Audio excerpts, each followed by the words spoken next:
தங்கம்மா, இன்னைக்கு எனக்கு எவ்வளவு சந்தோஷமா இருக்குன்னு தெரியுமா? பழி வாங்குறதுல முதல் படியை நான் அடைஞ்சிட்டேன். உன்னையும் அப்பாவையும் சாகடிச்ச கொலகாரங்கள்ல ஒருத்தனை என் கையால இன்னைக்கு சாகடிச்சிட்டேன். நம்ம ராஜுவை கொலை பண்ணத ராஜநாகம் நாகராணினா.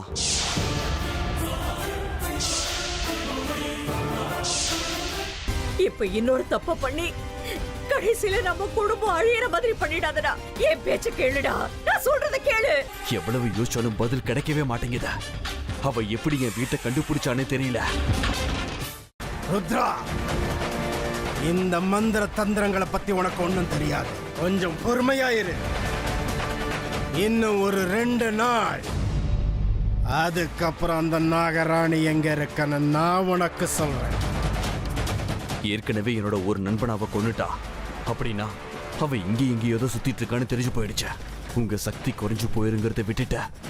அவ எங்க இருக்காங்கன்னு கண்டுபிடிங்க பாபா. பாருங்க பாருங்க பாபா. ஜெய் மகாகாளி. ருத்ரா, பொறுமையாருன்னு சொன்னாலும் நீ என்ன வற்புறுத்திக்கிட்டே இருக்க. உன்னோட பிடிவாதத்துக்கு கட்டுப்பட்டு அந்த நாகராணி எங்க இருக்கான்னு நான் உனக்கு கண்டுபிடிச்சு சொல்றேன். ஜெய் மகாகாளி.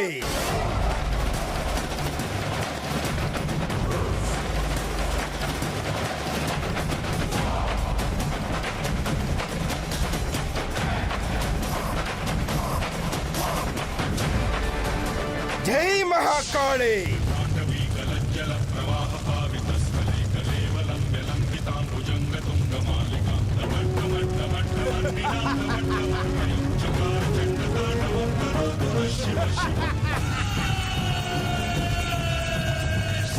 ருத்ரா, பாரு.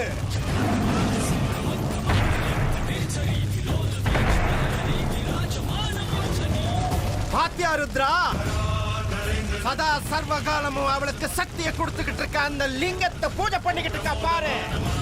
இப்ப அவ இருக்கிறது தட்சக்கவனத்துல, அதாவது நாகலோகத்துல இருக்கா.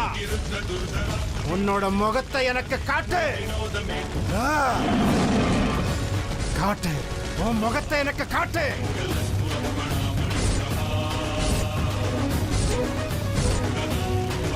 ஜெய் மகாகாளி.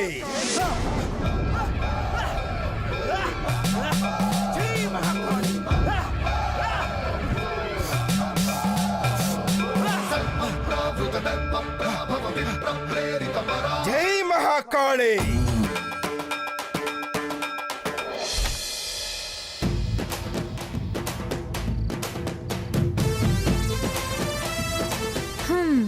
எவ்வளவு அழகா தூங்குறா பார் என்னோட ஹீரோ.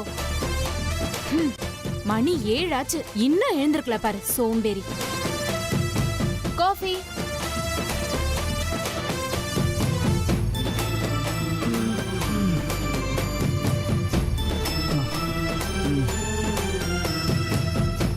தேங்க்ஸ் அம்மா. Good morning. குட் மார்னிங் டா என் செல்லம். தூக்கம் கலைஞ்சிருச்சா என் கண்ணா? ஹே, நீயா? நீ ஏன் காஃபி கொண்டு வந்த? அம்மா இல்லையா என்ன? இருக்காங்களே, கிச்சன்ல வேலை செஞ்சிட்டு இருக்காங்க. அதனாலதான் நானே கொண்டு போய் கொடுக்கறேன்னு அத்தை கிட்ட இருந்து காஃபி எடுத்துட்டு வந்தேன். ஏன்பா, நான் காஃபி கொண்டு வந்து கொடுத்தா உன் தொண்டையில இறங்காதா? ஹே அர்லூசு, இனிமே இந்த மாதிரி எல்லாம் காஃபி கொண்டு வந்து கொடுக்காத. எனக்கு காஃபி கொடுக்கறதுக்குன்னு எங்க அம்மா இருக்காங்க. ஹலோ மிஸ்டர் பார்த்தா, கூல் டவுன். என்ன பார்த்தாவா? அர்ஜுனனோட இன்னொரு பேர் பார்த்தா தானே? இதோ பாரு, இனிமே உனக்கு காஃபி டிஃபன் எல்லாமே எடுத்துட்டு வர போறது நான் தான்.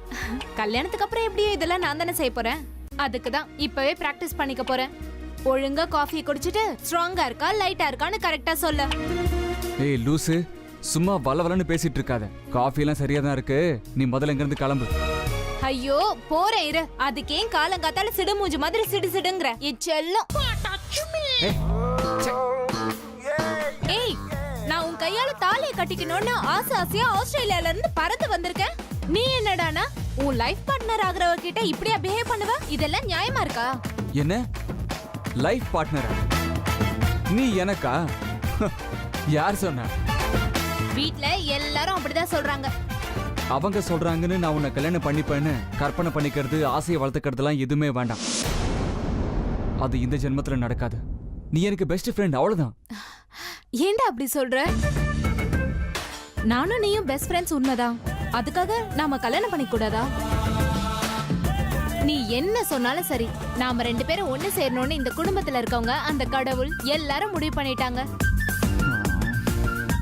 சோ என்னைக்கு இருந்தாலும் நான் தான் உனக்கு பொண்டாட்டி, நீ தான் என்னோட புருஷன். இத மாத்துறதுக்கு யாராலையும் முடியாது செல்லம். நீ என்ன சொன்னாலும் நான் எதுக்குமே டென்ஷன் ஆக மாட்டேன், புரியுதா? ஏய் கழுத, ஏன் எத்தனை வாட்டி சொன்னாலும் புரிஞ்சுக்க மாட்டேங்கிற? எனக்கு எல்லாமே நல்லா புரியுது. சும்மா என்ன வெறுப்பேத்துறதுக்காக தானே உன்னை கல்யாணம் பண்ணிக்க முடியாதுன்னு சொல்லிட்டு இருக்க. ஏ அர்ஜுன், உனக்கு பிடிக்கும் தானே? நான் இன்டர்நெட்ல பாம்பு டான்ஸ் எல்லாம் பார்த்து கத்துக்கிட்டு உன் பர்த்டே அன்னைக்கு டான்ஸ் ஆடினேன். நீ என் டான்ஸ பாக்குறத விட்டு யாரோ ஒரு பொண்ணு காட்டுறேன்னு அதே கூட்டிட்டு போனியாமே, யார் அது? அவளுக்கும் உனக்கும் என்ன சம்பந்தம்?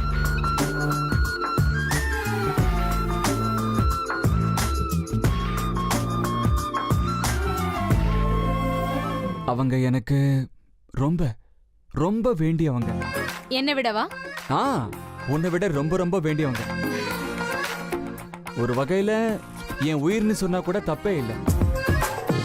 She is my everything. எனக்கு எல்லாம் தெரியும் அர்ஜுன், உனக்கு எல்லாமே நான் தானே. சும்மா என்ன கோவப்படுத்தி பார்க்க இப்படி எல்லாம் சொல்றியா? இன்னும் எத்தனை நாள் என்ன இப்படி வெறுப்பேத்திட்டு இருக்க போற? நம்ம கல்யாணத்துக்கு அப்புறம் உன்னை எப்படி நான் வெறுப்பேத்துறேன்னு பாரு என் செல்லம்.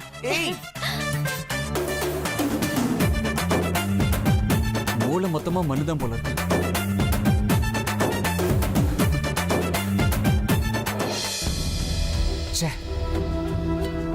என் பர்த்டே அன்னைக்கு இப்படி ஆகணும்னு நான் எதிர்பார்க்கவே இல்லை. என் பர்த்டே அதுவுமா இப்படி ஒரு சம்பவம் நடந்தது என்னால நம்பவே முடியல. அந்த ஆண்டவன் எனக்கு ஒரு நல்ல கிஃப்ட் கொடுப்பான்னு நினைச்சேன். ஆனா கெட்ட கிஃப்டா கொடுத்துட்டான். வருஷம் நடக்கிற உன்னோட பர்த்டே கொண்டாட்டத்தை விட இந்த வருஷம் ரொம்ப பிரமாதமா இருந்தது. ஆனா யார் கண்டுபிடிச்சோ என்னமோ, ராஜு அங்கிள் எப்படி செத்து போனார்னு யாருக்குமே தெரியல. அண்ணா, அந்த ராஜு அங்கிள் என் கண்ணு முன்னாடியும் சித்தப்பா கண்ணு முன்னாடியும் செத்து போனார். இப்போ அந்த இன்சிடென்ட் என் கண்ணு முன்னாடி நடக்கிற மாதிரியே இருக்கு. இங்க பாரு அர்ஜுன், நடந்த சம்பவத்தை நினைச்சு ஏற்கனவே அம்மா வருத்தத்தில் இருக்காங்க.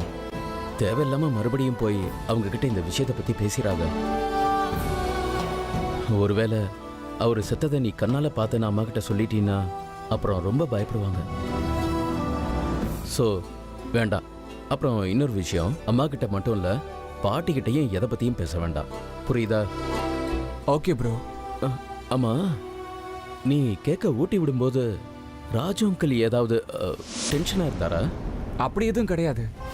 ஆனா ருத்ர சித்தப்பா ராஜு அங்கிள் பயந்து போட்டாருன்னு பிரகாஷ் அங்கிள் சொன்ன உடனே ரொம்ப டென்ஷனா அங்கிருந்து கிளம்பினாரு. அதை பார்த்துதான் எனக்கும் சந்தேகம் வந்துச்சு. நானும் அவங்க பின்னாடியே ஓடி போனேன். ஆனா நாங்க 2 பேரும் போறதுக்குள்ள என்னென்னமோ நடந்து போச்சு. எனக்கும் சித்தப்பாவுக்கும் அங்க என்ன பண்றதுன்னு தெரியல. அதனால தானே என்னமோ ராஜு அங்கிளுக்கு டைம் சரியில்லை, அதனால தான் அவர் சூசைட் பண்ணிக்கிட்டாருன்னு சித்தப்பா சொன்னாரு. ஒரு வகையில பார்க்கும்போது சித்தப்பா சொல்றது உண்மைதான். அவ்வளவு சந்தோஷமா இருந்தவர் காரணமே இல்லாம திடீர்னு சூசைட் பண்ணிக்கிட்டாருன்னா பேட் டைம்ங்கிறத விட்டு வேற என்ன சொல்ல முடியும்? சரி, அதுவே கூட உண்மையா இருக்கலாம். இதுக்கு மேல என்னாச்சு ஏதுன்னு எதுவும் கேட்டுக்க வேண்டாம். முடிஞ்ச வரைக்கும் நடந்ததெல்லாம் மறக்கிறதுக்கு முயற்சி பண்ண. சரிண்ணா, நீ சொன்ன மாதிரியே இனிமே இதை பத்தி நான் எதுவும் யோசிக்கிறதா இல்லை. நான் இப்போ முக்கியமா யோசிக்க வேண்டியது என்னோட காதலை எப்படி அடையணுங்கிறது தான். என்னோட காதலை நான் ஜெயிச்சுட்டா இந்த உலகத்தையே ஜெயிச்ச மாதிரி. எல்லா கேள்விகளுக்கும் பதில் கிடைச்சிடும். அப்புறம் நாளையில இருந்து நீ வெளியில எங்கேயும் போகக்கூடாது. அதான் அம்மா பாட்டி எப்போதும் உங்ககிட்ட சொல்லுவாங்கல்ல. கொஞ்ச நாளைக்காவது நீ அவங்க பேச்சை கேட்டிருந்தா சரியா இருக்கும்னு நினைக்கிறேன். என்ன பிரதர், நீ அவங்கள மாதிரியே பேசுறிய? அமிர்தானா எனக்கு உயிர். அவங்கள லவ் பண்றதுக்கு நான் என்னெல்லாம் தில்லுமுள்ளு வேலை பண்றேன்னு உனக்கே தெரியும். தெரிஞ்சும் அம்மா பாட்டி காட்டுற பொண்ணை கல்யாணம் பண்ணிக்கோன்றியே, இது நியாயமா? அமிர்தாவுக்கு இத்தனை நாளா என் மேல காதல் வரலங்கிறது உண்மைதான். ஆனா அவங்க மனசுல எனக்கு ஒரு இடம் இருக்கு. அதை நான் நல்லாவே தெரிஞ்சுக்கிட்டேன். கூடிய சீக்கிரம் அவங்க வாயாலேயே ஐ லவ் யூன்னு சொல்ல வைப்பேங்கிற நம்பிக்கை எனக்கு இருக்கண்ணா. நீ ரொம்ப தப்பு கணக்கு போட்டுக்கிட்டு இருக்க. ஒருவேளை நிஜமா அந்த பொண்ணுக்கு உன்னை பிடிச்சிருந்தா இத்தனை நாளா பின்னாடி சுத்திக்கிட்டு இருக்கியே, சும்மாவா இருந்திருப்பா? எனக்கு என்னமோ அவ உன்னை காதலிக்கிறான்னு தோண மாட்டேங்குதுப்பா. நீயே பார்த்தில்லண்ணா, அவங்க என்ன உத்து உத்து பார்த்துக்கிட்டு இருந்தாங்கல்ல. எங்கடா பார்த்தா அவ? போட்டோல தான் மூஞ்சிய மூடிக்கிட்டு இருக்காளே. இதுல எங்க உத்து உத்து பாக்குறது? நீ இவ்வளவுலாம் கற்பனை வளர்த்துக்கிறது நல்லது இல்லைன்னு தோணுது. அது உன் ஹெல்த்துக்கும் நல்லதில்ல. Your wrong brother. காதல் கனவு ரெண்டுமே இருந்தாதான் ஆரோக்கியமும் நல்லா இருக்கும், கூடவே லைஃபும் நல்லா இருக்கும். உனக்கு அந்த போட்டோல அமிர்தாவோட முகம் தெரியாம இருந்திருக்கலாம், ஆனா எனக்கு தெரியுதே. அமிர்தாவுடைய ஃபீலிங்ஸ் எப்படிப்பட்டதுன்னு எனக்கு மட்டும்தான் தெரியும். கரெக்டா அமிர்தா? போயும் உனக்கு புத்தி சொல்லிட்டு இருக்கேன் பாரு. என்ன சொல்லணும் என்னமோ பண்ணிக்கோ, ஆனா எச்சரிக்கையா இரு.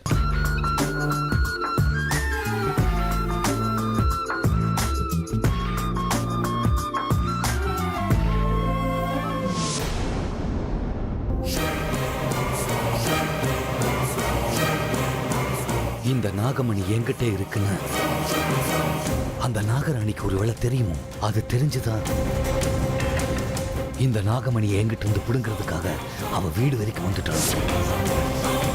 ஒருவேளை நாகமணியை என்கிட்ட இருந்து பறிக்கிறதுக்காக தான் அவ இவ்வளவு தூரம் வந்திருக்கானா? என்கிட்ட நாகமணி இருக்கிற விஷயம் அவளுக்கு தெரியும், அதுக்கு தான் வந்திருக்கா.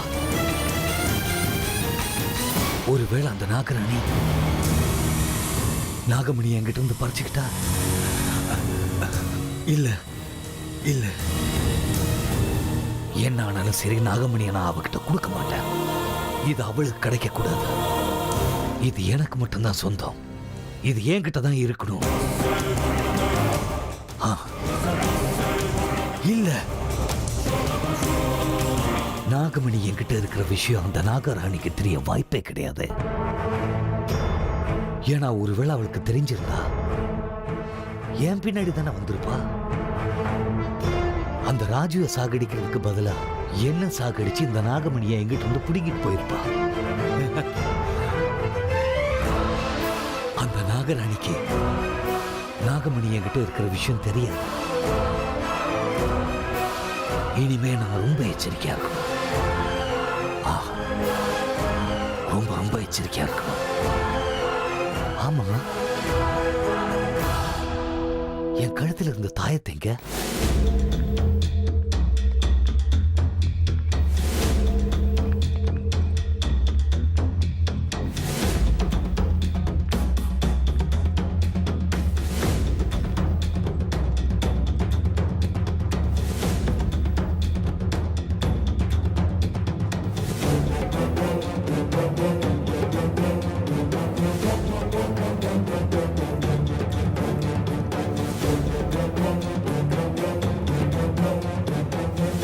இந்த தாயத்தை என் கழுத்தில் இருக்கிற வரைக்கும்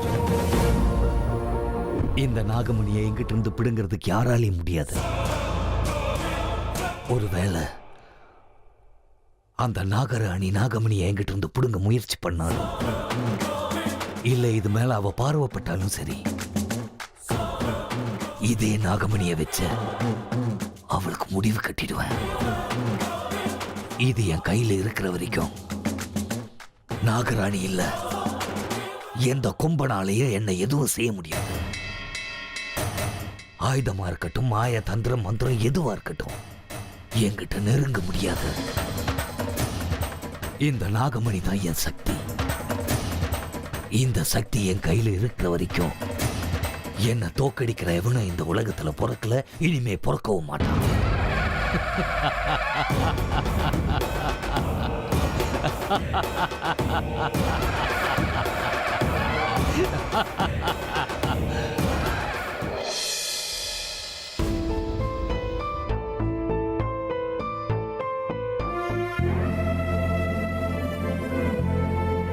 சரோஜா, சரோஜா, எழுந்துரு. டைம் என்னாச்சுன்னு பாத்தியா நீ? ஐயோ, என்னங்க விடிஞ்சிருச்சு? அமிர்தா ராத்திரி வீட்டுக்கு வந்தாளா? தெரியாதுங்க. உங்களை மாதிரி நானும் இங்க அவளுக்காக காத்துக்கிட்டு இருக்கேன். எப்போ தூக்கம் வந்துடுச்சு, நான் எப்படி தூங்கிட்டேன்? அவ வீட்டுக்கு வந்தாளா இல்லையானே தெரியலங்க. எனக்கும் தெரியல சரோஜா. நானும் அவ ராத்திரி வீட்டுக்கு வரணுங்கிறதுக்காக தான் இங்க வெயிட் பண்ணிக்கிட்டு இருந்தேன். அவ வரவே இல்லை. எனக்கே தெரியாம நான் இங்க தூங்கிட்டேன். அப்படின்னா ராத்திரி அமிர்தா வீட்டுக்கு வரவே இல்லையா? எனக்கு என்னமோ அவ இன்னும் வரலன்னு தான் தோணுது சரோஜா. நீ நினைச்சது சரிதான் விக்ரம். அமிர்தா இன்னும் வீட்டுக்கு வரவே இல்ல. ராத்திரி எல்லாம் கொஞ்சம் கூட பொறுப்பே இல்லாம வீட்டை விட்டு வெளியில எங்கேயோ சுத்திட்டு இருக்கறாவ. அவளுக்காக நீங்க 2 பேரும் இப்படி காத்துட்டு இருக்கீங்களே, உங்களுக்கு கொஞ்சமாவது அறிவு இருக்கா? என்னமா என்னென்னமோ பேசிட்டு இருக்கீங்க? வெளியில போய் இருக்கிறது இந்த வீட்டு பொண்ணு. பொண்ணு வீட்டுக்கு திரும்பி வரலன்னா ஒரு அப்பா அம்மாவா எங்களுக்கு டென்ஷன் இருக்காதா? அவ என்ன பொண்ணோ, நீங்க என்ன அப்பா அம்மாவோ எனக்கு ஒண்ணுமே புரியல. அவ சொல்லாம கொள்ளாம அவ இஷ்டத்துக்கு வீட்டை விட்டு வெளியில போவா. அவளுக்கு தோணும் போது வீட்டுக்கு வருவா. ஆனா நீங்க 2 பேரும் அவ என்ன பண்றா ஏது பண்றா அப்படிங்கிற ஒரு கேள்வி கூட கேக்குறது இல்ல. அவ வெளியில போறேன்னு சொன்னதுமே நல்லா பூம்பு மாடு மாதிரி 2 பேர் தலையாட்டுறீங்களே தவிர வேற எதுவுமே உங்களுக்கு தெரியறது இல்ல. இப்படி சொல்றீங்களேமா? இன்னைக்கு நீங்க இப்படி பேசுறீங்கல்ல, அவ கூட போறேன்னு தானே நீங்க போனீங்க. ஏன் திரும்பி வந்துட்டீங்க? நீங்களும் அவ கூடவே போயிருந்தா அவ எங்க போறா என்ன பண்றான்னு எல்லாம் தெரிஞ்சிருக்கும்ல. ராத்திரி நேரமானாலும் கூட இருந்து நீங்களே அவளை கூட்டிட்டு வந்திருக்கலாம். அது இருக்கட்டும், அவ கூட போறேன்னு போனீங்க, ஏன் திடீர்னு திரும்பி வந்துட்டீங்க?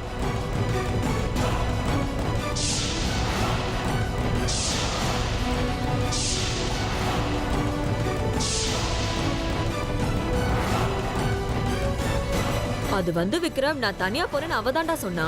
அதனாலதான் நான் வந்துட்டேன். சரோஜா, ராத்திரி நம்ம தூங்கிட்டோம்ல, அதுக்கப்புறம் அமிர்தா ரூமுக்கு போயிருப்பாளோ? நான் ரூம்ல பாத்துட்டு வரேன். கொஞ்சம் இருங்க, நானும் வரேன். வா.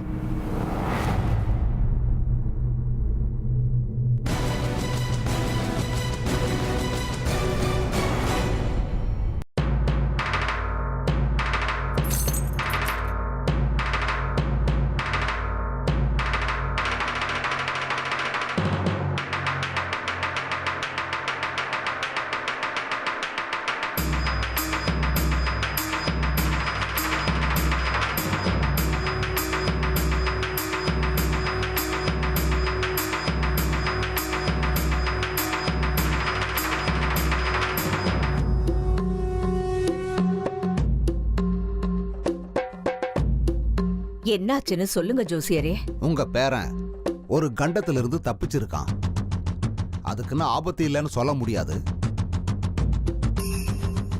நீங்க செய்யற பூஜையால கடவுளோட அருள் அவன் மேல இருக்கிறதால இப்ப வந்த கண்டத்திலிருந்து அவன் தப்பிச்சிருக்கான். அவன் நல்லா இருக்கணும்னு நீங்க பூஜை பண்ணிக்கிட்டு இருக்கீங்கல்ல, அந்த தெய்வ பலன் தான் அவனை காப்பாத்திருக்கு. அப்படி இல்லைன்னா இந்நேரத்துக்கு உங்களோட அர்ஜுன். ஏன் ஜோசியரே, ஏன் பாதியிலேயே பேச்சு நிறுத்திட்டீங்க? அன்னைக்கு நீங்க அர்ஜுன் ஜாதகத்தை பார்த்து சர்ப்பதோஷம் இருக்கு, உயிருக்கு கண்டம் இருக்குன்னு சொன்னதுல இருந்து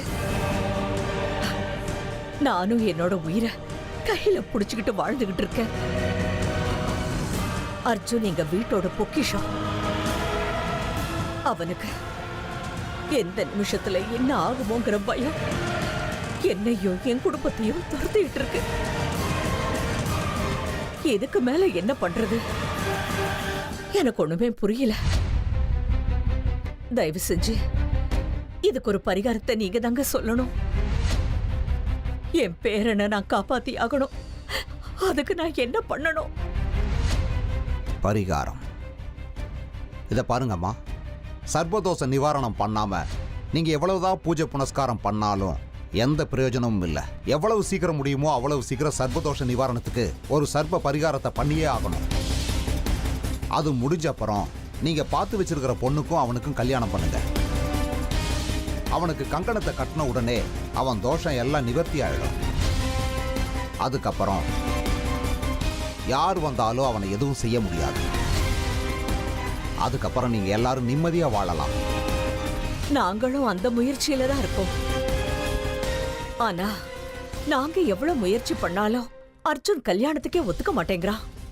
அவன் ஒத்துக்க மாட்டேன்றதுக்காக நீங்க கல்யாணத்தை தள்ளி போடுறீங்க. ஆனா அவனுக்கு இருக்கிற தோஷத்தை நம்மால தள்ளி போட முடியுமா? முடியாதுல்ல? இங்க பாருங்க, உங்களுக்கு உங்க பேரன் நல்லா இருக்கணும், அவனுக்கு எதுவும் ஆகக்கூடாதுங்கிற ஆசை இருந்தா நீங்க என்ன பண்ணுவீங்களோ தெரியாது. அவனை சம்மதிக்க வச்சு சீக்கிரமா அவனுக்கு ஒரு கல்யாணத்தை பண்ணுங்க. அப்படி இல்லைன்னா அந்த ஆண்டவனால கூட உங்க பேரனை காப்பாற்ற முடியாது. இல்ல ஜோசியரே, நான் எப்படியாவது அவனை கல்யாணத்துக்கு சம்மதிக்க வைக்கிறேன், அவனுக்கு கல்யாணம் பண்ணி வைக்கிறேன். ஆனா எவ்வளவு சீக்கிரமா முடியுமோ பண்ணுங்கன்னு சொன்னீங்களே, எவ்வளவு சீக்கிரம்? என்னங்க நீங்க, இந்த மாசம் முடியறதுக்குள்ள அவனுக்கு கல்யாணத்தை முடிக்கணுங்க. அப்படி இல்லைன்னா அர்ஜுன் உயிருக்கு ஆபத்து வர்றது உறுதி.